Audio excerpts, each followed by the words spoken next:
जय यडामाय. नमस्कार मित्रांनो. तर दरवर्षी पंढरपूरमध्ये श्री विठ्ठलांचा आषाढी एकादशीचा नयनरम्य सोहळा अगदी जल्लोषात साजरा होतो.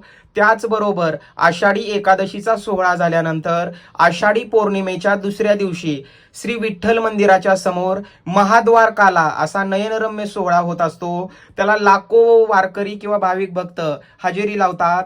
तर या महाद्वार काल्याचं खूप महत्व आहे. तर या दिवशी मानाची दहीहंडी फोडली जाते.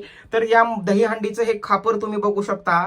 तर असं सांगितलं जातं की हे भाग्यवंतालाच त्या दहीहंडीचं खापर जे आहे फुटलेलं ते मिळतं. तर ह्या खापराचं वैशिष्ट्य असं की हे खापर आपल्याला ज्या भक्ताला तिथं दहीहंडी फोडल्यानंतर मिळेल त्या भक्तांनी ते खापर आपल्या घरात नेऊन प्रसाद म्हणून ठेवतात.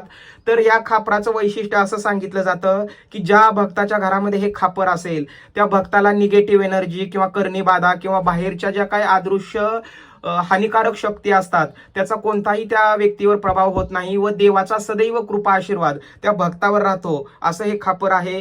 तर शेवटी भक्तांची भोळी श्रद्धा, जिथे श्रद्धा तिथे देव. तर तुम्ही बघू शकता एक पंढरपूरमध्ये आपले भक्त आहेत. तर दरवर्षी ते आपल्याला नित्य नियमाने येडेश्वरी मातेसाठी अगदी भोळ्या अंतकरणाने व शुद्ध अंतकरणाने अगदी त्यांची तळमळ असते की आपल्या येडामाईच्या चरणी आपण हे पोच करायचा प्रसाद. तर यावर्षी देखील त्यांनी अगदी न चुकता पोच केलेला आहे. तर खूप मन भरून आलं. तर बघू शकता तुम्ही प्रसाद आहे, पान सुपारीचा विडा आहे, ओटी आहे, त्याचबरोबर हळदी कुंकाच्या पुड्या, अत्तराची बाटली आणि हे खापर जे अत्यंत पवित्र व महत्वपूर्ण आहे.